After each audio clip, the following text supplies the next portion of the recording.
Hey guys, I'm cmasupra, and in this video, I want to show you guys how you can spot enemies at really long distances in War Thunder. It'll allow you to spot them if you play historical battles before their name pops up with the big icon and the game telling you, hey, the enemy's over here. It'll allow you to spot them long before that. If you play historical battles or full wheel battles, this will allow you to spot them as they're taking off from their airfield at the entire other end of the map. So before I show you this trick, let me show you what this trick will do for you. Alright, here we are in a replay, and this was the very beginning of the battle. This was a full reel battle, although it doesn't really matter if it was full reel or historical. This will help in both situations. It even kinda helps in arcade. But this was the beginning of the game. Both teams are just taking off from their airfields. As you can see, I'm just taking off from mine over here, and the enemy airfield is off over there. And this is the replay before I apply the special PostFX settings that allow me to see really far away at the enemy airfield. So as you can see, if I look over there towards the enemy airfield, there are no black dots to be seen. They're just not visible. They are over there, but they're just not visible. And so this is the before shot. So now let me apply the PostFX settings, and I will show you the after shot so that you can see the difference between them. And now here we are in the same exact replay in pretty much the same exact time spot. As you can see, I'm once again just taking off from my airfield. And now I have applied the PostFX settings that allow me to see really, really far. And so if I go ahead and zoom in on the enemy airfield, can you see all those dots? There's a lot of dots there. I myself count 1, 2, 3, 4, 5, 6, 7, 8, 9 visible dots from the enemy airfield. It looks like 4 of them took off and 5 of them were already in the air, probably some AIs. So yeah, that's the difference that this makes. You can see enemies all the way at their airfield. Now it does make the game look a little bit worse, as you can probably tell. It's not the greatest looking game, but it still looks pretty good, and it's just a matter of getting used to it. I mean, I've grown used to this look, and it's like the game just has this look really for me. But anyways, now that I've shown you the before and after, I'm going to go ahead and show you how to get these results so that you can see enemies at really long distances, even as they're taking off from their airfield. Okay, so what you want to do to be able to see enemies at really long distances is go to Menu, Game Options, PostFX Settings, and here is where we change them all. So let me go ahead and reset this to default, and what you want to do is set Vignette to 0. FXAA needs to be at no FXAA, and also in addition to setting it to no FXAA here, you also need to set the FXAA option to none in the launcher settings as well, because there's actually 2 places you can set FXAA, and you need them both to be off. The reason for that is FXAA, well, it does reduce the stress on your video card and give you good frame rates while still looking decent.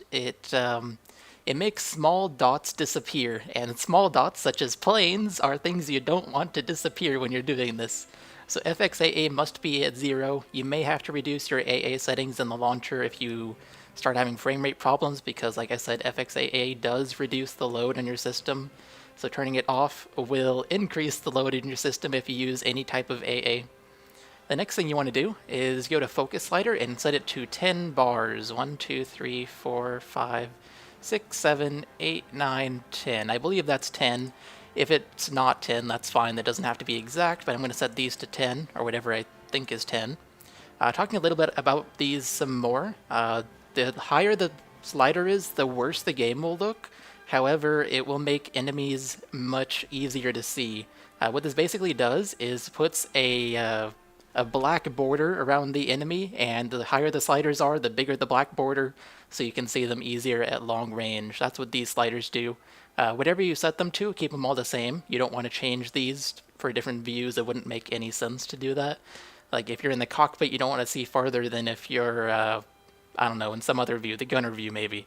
It would make no sense to do that. So keep them all the same, whatever you set them to.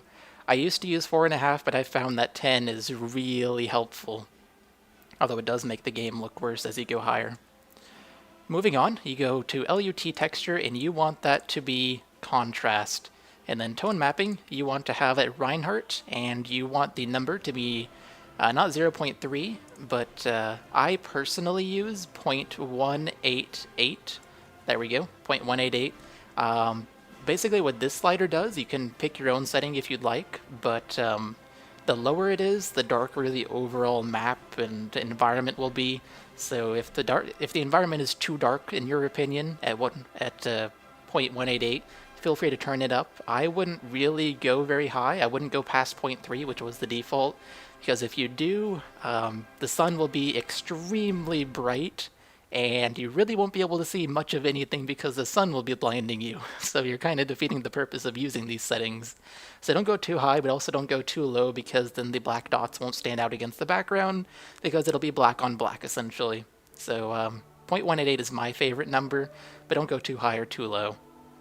So anyways, that's the settings you want, and that's all you have to do, in addition to setting up your AA settings in the launcher. And potentially, if you already use AA but you used FXAA, you might have to turn your AA settings down in order to keep a good frame rate.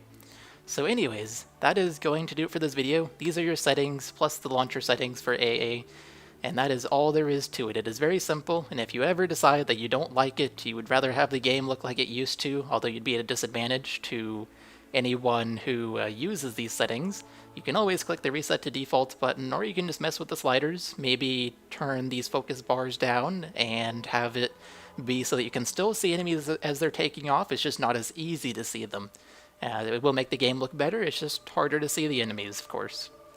So anyways, like I said, that's going to do it for this video. Hope you guys have found this informative, and I will see you all in the next video.